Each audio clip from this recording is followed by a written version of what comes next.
वालेकुम, नमस्ते, सत श्री अकाल। कैसे हैं आप लोग? उम्मीद करती हूँ ठीक होंगे, खुश होंगे। मैं हूँ अतिका अली और मेरे साथ हैं तारिक नियाजी। अस्सलाम वालेकुम, नमस्ते, सत श्री अकाल। उम्मीद करता हूँ ठीक होंगे, खुश होंगे। दोस्तों, जहाँ रहें खुश रहें, माँ बाप का ख्याल करें, क्योंकि माँ बाप हैं तो सब कुछ है। आज की हमारी वीडियो है चिनाब ब्रिज से रिलेटेड। सो स्टार्ट करते हैं अपनी वीडियो को। Let's start. ओके गाइस, तो वीडियो का टाइटल है Chenab bridge, world's highest railway arch bridge constructed.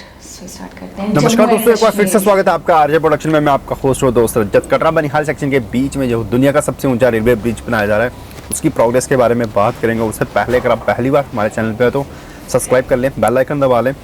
इस समय आप देख रहे हैं दुनिया का सबसे ऊँचा railway bridge Chenab bridge. Chenab bridge की बात करें प्रोग्रेस की, तो जो 17 स्पैन्स थे चिनाब ब्रिज के, वो पूरे के पूरे कंप्लीट हो चुके हैं। और बक्कल साइड से जो लॉन्चिंग होनी थी वो भी लॉन्चिंग हो चुकी है। अब ये लॉन्चिंग जो है, ये फर्स्ट पेयर जो बक्कल साइड से चिनाब ब्रिज की मेन आर्च के ऊपर है, वहाँ तक पहुँचा दी जा चुकी है। यहाँ देख लीजिए कितने सारे जो हैं डेक्स कनेक्टेड कर दिए जा चुके हैं। और बक्कल सेक्शन की तरफ से बहुत सारे डेक्स जो हैं कनेक्टेड कर दिए जा चुके हैं। और कोड़ी सेक्शन की तरफ से भी जल्द लॉन्चिंग होने वाली है। यहाँ देख लीजिए, इस समय आप जो विजुअल्स देख रहे हैं, मेन आर्च यहाँ से स्टार्ट होती है। और ये जो स्टील्स के पेयर्स दिख रहे हैं आपको, ये सबसे लंबा जो पेयर है 130 मीटर का, यही है जहाँ पे अभी जो लॉन्चिंग है यहाँ तक पहुँचा दी जा चुकी है।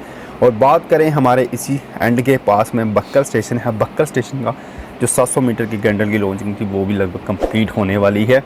और सबसे बड़ी गुड न्यूज़ है कि चिनाब ब्रिज के जो मेन आर्च के ऊपर जो 17 स्पैन्स थे ये भी कंप्लीट हो चुके हैं। और बक्कल सेक्शन की तरफ से लॉन्चिंग भी हो चुकी है। जल्द ही कोड़ी सेक्शन की तरफ से भी लॉन्चिंग होने वाली है। अब देखते हैं कब तक ये लॉन्चिंग होती है। बात करें कटरा बनिहाल सेक्शन के जितने भी टनल्स निकले हुए हैं उनके बारे में, T1 टनल है, ये 200 मीटर रहता है। उसके बाद आ गया T2 टनल, ये कंप्लीट हो चुका है। T3 टनल भी कंप्लीट हो चुका है। T5 टनल भी कंप्लीट हो चुका है। T6 टनल है जो, ये भी कंप्लीट हो चुका है।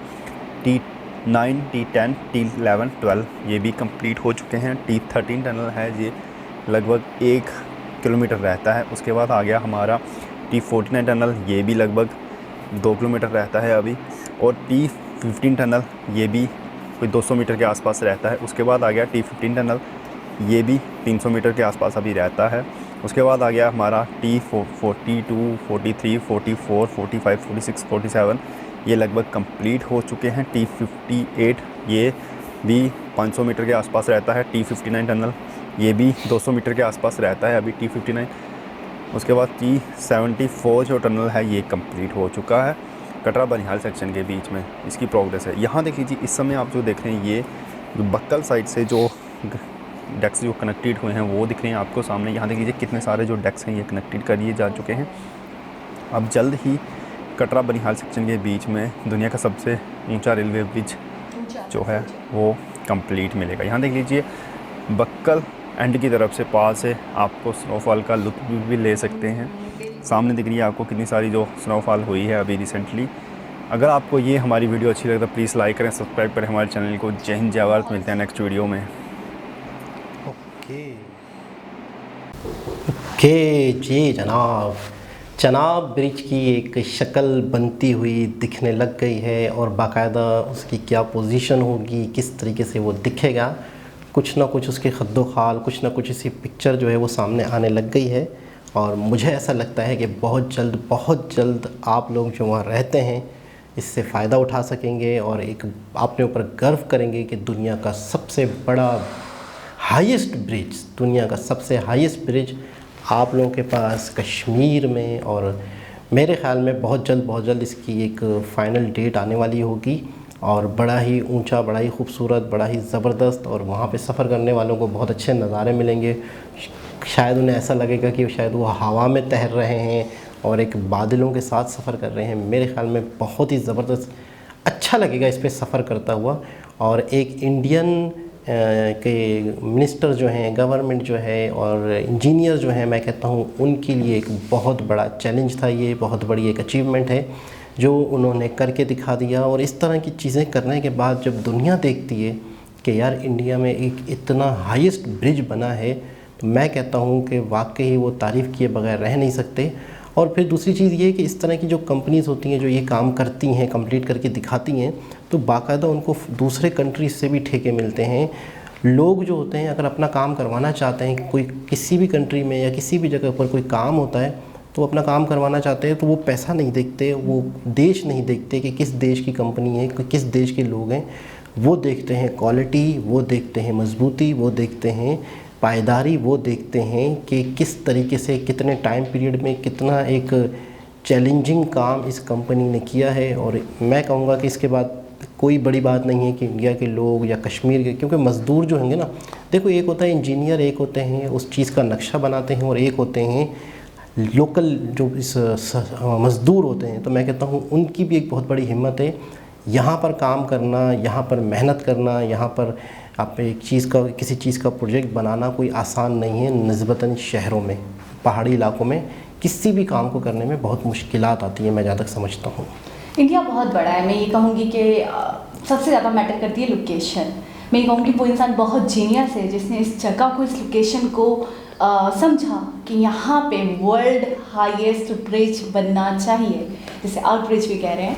तो मैं ये सोच रही हूँ क्या बात है ना, कितना जीनियस रहे होंगे ये लोग जिन्होंने ये आइडिया पेश किया और फिर यहाँ पे इस ब्रिज को बना रहे हैं। इनके आर्किटेक्चर्स जो हैं, इनके मज़दूर लेबर जो हैं, नीचे से लेकर ऊपर तक के तबके के जो भी लोग हैं, ये लोग कितने जीनियस हैं कि आप इस ब्रिज के ऊपर से गुजरोगे या सफ़र करोगे तो आप बर्फ़बारी का लुत्फ़ भी ले सकते हो। मतलब बहुत बड़ी बात है। सबसे ज़्यादा मैटर करती है लोकेशन। दूसरी बात ये है मेरे नज़दीक, जो मैं जिस पर सोच रही थी और बात करना चाहूँगी, कि कश्मीर को लेकर बहुत तनाज़ात रहे हैं। कश्मीर को लेकर कभी प्रोग्रेस देखने को नहीं मिली। कश्मीर को लेकर कभी मैंने तो नहीं देखा कि कोई बहुत बड़ा काम हुआ हो कश्मीर में। और अब हम जैसे देख रहे हैं कि मोदी जी की हुकूमत में हमें कश्मीर में भी प्रोग्रेस दिख रही है, कश्मीर में भी काम हो रहा है। इतना बड़ा ब्रिज देखा हमने, दूसरी चीज़ें भी देखी जो कश्मीर में हो रही हैं। और एक मॉल के बारे में हमने सुना, जो बाहर के लोग फॉरेनर्स आके वो मॉल बना रहे हैं। यूएई के लोग थे जिन्होंने बुर्ज खलीफा बनाया था, तो वही वो मॉल भी बना रहे हैं। कश्मीर में ही ये सारे काम हो रहे हैं। तो इस चीज़ को देखकर, इस ऐसी वीडियोस को देखकर, जिन वीडियोस में ये जिक्र हो रहा है उनको देखकर बहुत, मतलब मेरा तो खून बढ़ रहा है। मुझे इतनी खुशी हो रही है कि वाकई अब जाके कश्मीर में काम हो रहा है, अब जाके कश्मीर तरक्की कर रहा है। और मुझे लगता है कि वो दिन दूर नहीं है जब दूसरे सिटीज़ की तरह या दूसरे रियासतों की तरह कश्मीर भी कदम से कदम मिलाकर चलेगा। इंडिया में कश्मीर भी प्रोग्रेस करेगा, कश्मीर भी आगे बढ़ेगा और उनके वासी भी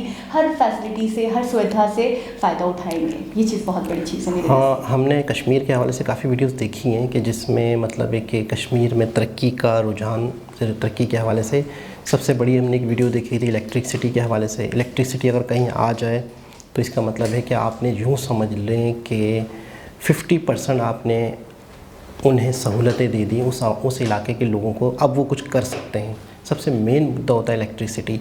फिर दूसरा मुद्दा ये होता है कि वहाँ अगर कुछ बनता है, कारखाने, फैक्ट्रियाँ लगती हैं, तो वो शहरों में काम चीज़ें कैसे जाएंगी।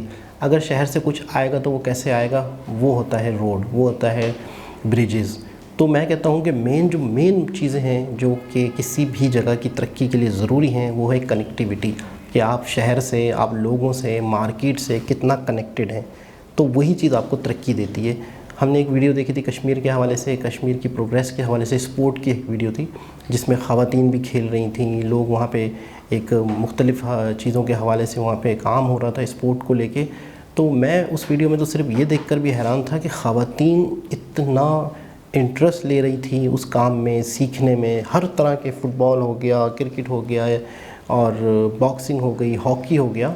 कश्मीर में काफ़ी वीडियोज़ हमने देख ली जिससे हमें ये आइडिया हुआ कि इस दौर में कम से कम 5 से 10 सालों के अंदर कश्मीर में बहुत ज़्यादा डेवलपमेंट हुई है, कश्मीर में बहुत ज़्यादा फ़र्क आया है। मैं जहाँ तक समझता हूँ कि इन पिछले कुछ सालों में पहले के मुकाबले में बहुत ज़्यादा फ़र्क आ चुका है। तो मैं यही बोलना चाह रही थी, यही मेरा मकसद था कि जिस भी फील्ड में देखें, जिस भी मैदान में देखें, आप कश्मीर भी पीछे नहीं है।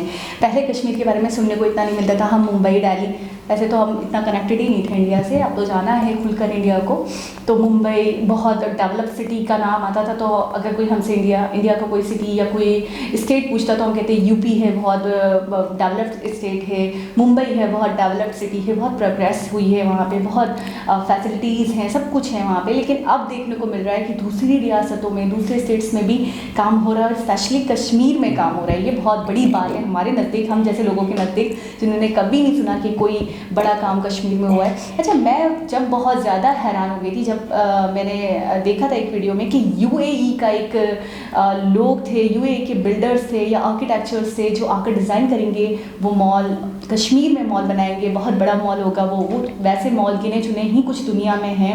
और उन्होंने पहले जो उनका काम है वो इतना अच्छे तरीके से करके दिखाया कि बुर्ज खलीफा उन्होंने बनाया है, बहुत पॉपुलर कंपनी है, वो इंटरेस्टेड है कश्मीर में काम करने के लिए। तो मुझे तभी लग गया था कि अब कश्मीर बहुत ज़्यादा शुभकामनाएं कश्मीर के लोगों के लिए कि वर्ल्ड हाईएस्ट ब्रिज कश्मीर में बनने वाला है। अच्छा, एक स्पोर्ट वाली वीडियो हमने पहले देखी थी तो उसमें मुझे अभी याद आया तो मैं सोचा आप लोगों के साथ शेयर करती चलूँ कि उसमें जो टीचर्स थे वहाँ पे जो स्टूडेंट्स थे, चाहे वो लड़कियाँ हों चाहे वो लड़के हों, तो वो बहुत जी जान के साथ खेल रहे हैं, जी जान के साथ प्रैक्टिस कर रहे हैं और इंटरनेशनल लेवल पर मुझे लगता है वो खेलेंगे। और ये टैलेंट, ये स्किल्स हैं उनमें, और जब उनके टीचर्स ने फील करा कि ये स्किल्स हैं उनमें, तो स्पेशली गर्ल्स की तरफ से पेरेंट्स के रोक लगा रहे थे या इतना ज़्यादा वो रुझान नहीं दिखा रहे थे गर्ल्स को भेजने के लिए। लड़कियों में बहुत फ़िक्रमंद हो रहे थे, बहुत परेशान हो रहे थे, टेंस हो रहे थे कि क्या ज़रूरत है, ना जाओ। तो specially teachers door to door गए, होम टू होम गए और जाकर उन पेरेंट्स को कन्विंस किया है कि आप अपनी अपने बच्चों को भेजें, इनमें टैलेंट है, ये इंटरनेशनल लेवल पर खेल सकते हैं, ये ऐसी स्किल्स रखते हैं, ऐसा टैलेंट रखते हैं। तो मुझे आज याद आया, तो मुझे यही हैरानगी हो रही थी उस वक्त भी कि वहाँ पे मतलब इतना ज़्यादा डर दिखाया जा रहा है, इतना तनाव दिखाया जा रहा है, जबकि बच्चे इतने टैलेंटेड है। तो अब मुझे लगता है वो कश्मीर की वो जो एक छवि है, वो एक इमेज है, वो एक जो इम्पैक्ट है जो हर किसी के दिमागों पर है, हमारे भी दिमागों पर था, वो मिट जाएगा और एक नया कश्मीर हमें देखने को मिलेगा जो बहुत डेवलप होगा, बहुत कामयाब होगा। बिल्कुल ऐसा ही है। और जब आप रोड्स बना लेते हैं, रास्ता कनेक्ट कर, आप देखो मेन चीज़ है कनेक्टिविटी। आपने किसी को, किसी शहर को, किसी जगह को शहरों के साथ, आवाम के साथ कनेक्ट कर लिया तो ऑटोमेटिकली हर चीज़ के हवाले से तरक्की शुरू हो जाएगी। इंपोर्ट एक्सपोर्ट भी होगा, टूरिज़्म भी होगी। एक शख्स बहुत ही मुश्किल से कश्मीर में पहुंचता था, अब वो आसानी से पहुंचेगा। बाहर के लोग आते हैं, वो भी कश्मीर देखना चाहते हैं टूरिज़्म के हवाले से। तो जब उनको रोड्स अच्छे मिलेंगे, आसानी से वो सफ़र तय करेंगे, आपका कितना वक्त बच जाएगा। रोड पहले भी थे, मुश्किल रास्ते थे, ख़तरनाक भी थे, तो लोग ज़्यादातर डरते थे या नहीं हो सकती थी चीज़ें, लेकिन अब बहुत ही आसानी से लोग सफ़र कर सकेंगे। तो बहुत ही ज़्यादा, और ये जितना भी एक्सपेंस होता है, मैं कहता हूँ कुछ सालों के अंदर ही, मैंने नितिन गडकरी जी का जो फार्मूला सुना है कि आपको जो रोड्स हैं उसके टूल से इतना मिल जाता है कि आपके एक्सपेंस तो बाहर ही आ जाते हैं। शुरू में एक्सपेंस करने पड़ते हैं, लगाना पड़ता है, फिर उसी से आप कमाते हैं टूल्स की शक्ल में। तो एक बहुत ही ज़बरदस्त अचीवमेंट है। और ये ऐसी चीज़ है जनाब ब्रिज कि मैं कहता हूँ तमाम इंडिया वाले जो हैं वो पूरी दुनिया में गर्व से कह सकते हैं कि हाईएस्ट ब्रिज हमारे पास है और वो क्या बन गया।